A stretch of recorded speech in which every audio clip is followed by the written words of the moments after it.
Antes da descoberta da estrutura do DNA, a genética era denominada como genética clássica.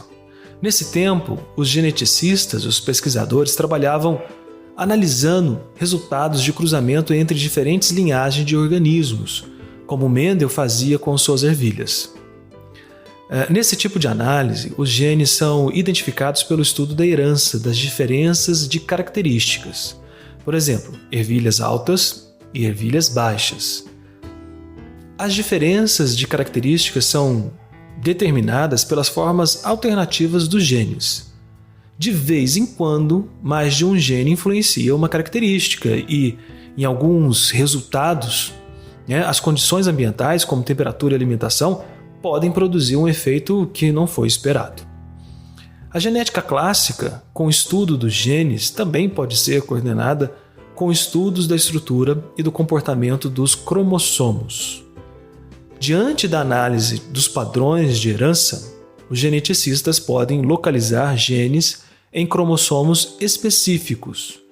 Daí, então, análises mais detalhadas permitem localizar genes em posições específicas lá no cromossomos. Esse procedimento é denominado de mapeamento cromossômico. Como esses resultados enfatizam, mostram a transmissão de genes e cromossomos de uma geração para a próxima, muitas vezes são denominados de exercícios de genética de transmissão. Entretanto, a genética clássica não está limitada à análise de transmissão de genes e cromossomos. Ela também estuda a natureza do material genético, bem como o mecanismo de controle de características de mutação. Vamos falar agora, brevemente, sobre genética molecular.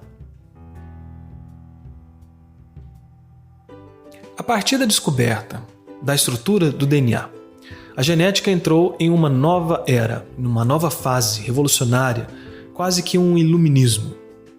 Então passou a ser possível estudar a replicação, a expressão e a mutação de genes em nível molecular. Essa abordagem da análise genética conduziu a ciência a um novo nível quando se tornou possível sequenciar com facilidade as moléculas de DNA. A genética molecular, então, tem origem no estudo das sequências de DNA. O conhecimento de uma sequência de DNA e a comparação com outras sequências possibilitam aos geneticistas, aos estudiosos, determinar e conhecer um gene quimicamente. É possível identificar os componentes internos do gene, principalmente sequências codificantes, as reguladoras e as não codificantes. Aí, prever a natureza do polipeptídeo codificado por aquele gene. Pois bem, a abordagem molecular de análise genética é muito mais que o estudo das sequências de DNA. Os geneticistas, atualmente, do século XXI, aprenderam a cortar as moléculas de DNA em locais específicos e a partir daí é possível retirar genes inteiros, completos, ou pedaços de genes de uma molécula de DNA e inserir em outra. Para quem assistiu ao filme Parque dos Dinossauros, sabe do que estou falando. Pois bem, essas moléculas de DNA recombinantes podem ser replicadas em células bacterianas ou até mesmo em tubos de ensaio, em que são acrescentadas enzimas apropriadas. Por fim, os geneticistas aprenderam como manipular os genes, mais ou menos à vontade, e brincar de Deus, como muita gente pensa. E essa manipulação habilidosa permite aos pesquisadores estudar fenômenos genéticos com muitos detalhes. Foi dessa maneira que eles aprenderam até mesmo a transferir genes de um organismo para o outro. Agora vamos falar sobre genética de populações. A genética é também estudada a partir de uma certa população de organismos. Ou seja, indivíduos de uma população podem ter alelos diferentes de um gene. Talvez eles tenham alelos diferentes de muitos genes. Isso é bem verdade. Essas diferenças tornam as pessoas geneticamente diferentes, às vezes únicas, do ponto de vista genético, claro. Entretanto, a constituição genética dos membros de uma população varia muito, de maneira quase que absurda. As pesquisas buscam documentar essa variabilidade e compreender o seu significado. A abordagem mais utilizada é de identificar as frequências de alelos específicos em uma determinada população ou em uma população e daí verificar se essas frequências se modificam com o passar do tempo, com o passar dos anos.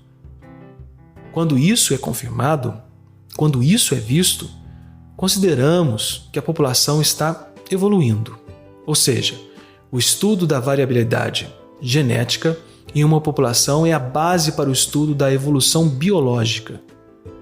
Assim existe o esforço e a luta de compreender a herança de características complexas, como o tamanho do corpo ou a sua suscetibilidade a certas doenças. E isso tudo tem uma importância considerável nos interesses agrícolas e da própria indústria farmacêutica e a medicina em si. Vamos falar agora sobre genética na medicina, uma outra abordagem da genética. A genética clássica mostrou, portanto, para os médicos e para todas as pessoas, para o mundo inteiro, uma lista quase que interminável de doenças causadas por genes mutantes. O estudo dessas doenças começou após a redescoberta do trabalho de Mendel. Voltamos ao Mendel novamente, isso mesmo. Desde então, os médicos aprenderam a diagnosticar doenças genéticas nas famílias e a prever as chances de um determinado parente herdar certos tipos de doenças, ou a probabilidade, a chance de desenvolver genes mutantes. Atualmente, hoje, alguns hospitais têm profissionais conhecidos como conselheiros genéticos. E essas pessoas, elas são especializadas em orientar as pessoas acerca dos riscos de herdar ou transmitir certas doenças genéticas, de causa genética. Com os avanços da genética molecular, novos métodos de detecção, de apontamento de genes mutantes em indivíduos vêm surgindo. Agora, os exames são com base na análise do gene e estão prontamente disponíveis nos laboratórios. Dessa forma, uma mulher que tenha o alelo, por exemplo, o alelo mutante pode ser aconselhada a fazer uma mastectomia para evitar o câncer de mama. A aplicação dessas novas técnicas de genética molecular costuma levar questões difíceis para as pessoas envolvidas. A genética molecular oferece ainda novos métodos para tratamento de doenças. Durante décadas, os diabéticos usaram insulina obtida de animais, geralmente de porcos. Atualmente, se fabrica insulina humana perfeita em células bacterianas que têm o gene da insulina humana. Grandes quantidades de células são cultivadas para produzir o polipeptídeo insulina em escala industrial. Isso graças à genética molecular. O hormônio do crescimento humano, por exemplo, antes isolado de cadáveres, também é produzido por células bacterianas. Esse hormônio é usado para tratar crianças que não o produzem em quantidade suficiente por terem um alelo mutante do gene do hormônio do crescimento. Daí, sem a administração desse hormônio, as crianças seriam todas anãs. Muitas outras proteínas importantes para a medicina são produzidas rotineiramente em células bacterianas nas quais se inseriu o gene humano adequado. A produção dessas proteínas em larga escala é uma faceta da indústria de biotecnologia que está em grande expansão. Vamos falar agora sobre genética na sociedade, outra abordagem da genética. As sociedades modernas dependem muito da tecnologia originada nas pesquisas em ciências básicas. As indústrias e serviços são construídos sobre tecnologias para a produção em massa, a massificação, comunicação instantânea e processamento extraordinário de informações. Nossos estilos de vida também dependem muito dessas tecnologias. As sociedades modernas dependem da tecnologia para obter alimento e promover a manutenção da saúde. Tudo o que fazemos em relação à nossa saúde atualmente é devido à tecnologia. Mais uma vez, a genética está contribui para essas importantes necessidades humanas. Em relação, por exemplo, ao impacto econômico, descobertas de pesquisas genéticas deram origem a incontáveis empreendimentos comerciais na indústria da biotecnologia. Muitas empresas que comercializam produtos farmacêuticos e testes diagnósticos ou que prestam serviços como análise do perfil de DNA contribuíram para o crescimento econômico mundial. Isso é fato. Outro impacto, e não menos importante, é o jurídico. Veja bem, as sequências de DNA são diferentes em cada indivíduo e a análise dessas diferenças possibilita a identificação das pessoas com muita precisão. Atualmente, essas análises fazem parte da rotina em muitas situações. Testes de paternidade, comprovação de culpa e de inocência de acusados e, portanto, a garantia de reclamação de herança e identificação de cadáveres. Agora as provas baseadas em análise do DNA são comuns em tribunais espalhados pelo mundo inteiro. Mas o impacto da genética vai além dos aspectos materiais, comerciais e jurídicos de nossa sociedade. Ela toca o âmago, o núcleo de nossa existência.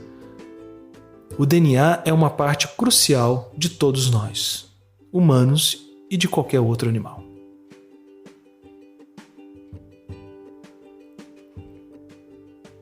Chegamos ao fim dessa unidade, da unidade 1 sobre genética. Nos próximos episódios vamos falar de outros assuntos sobre genética, mas já na unidade 2. Te espero lá.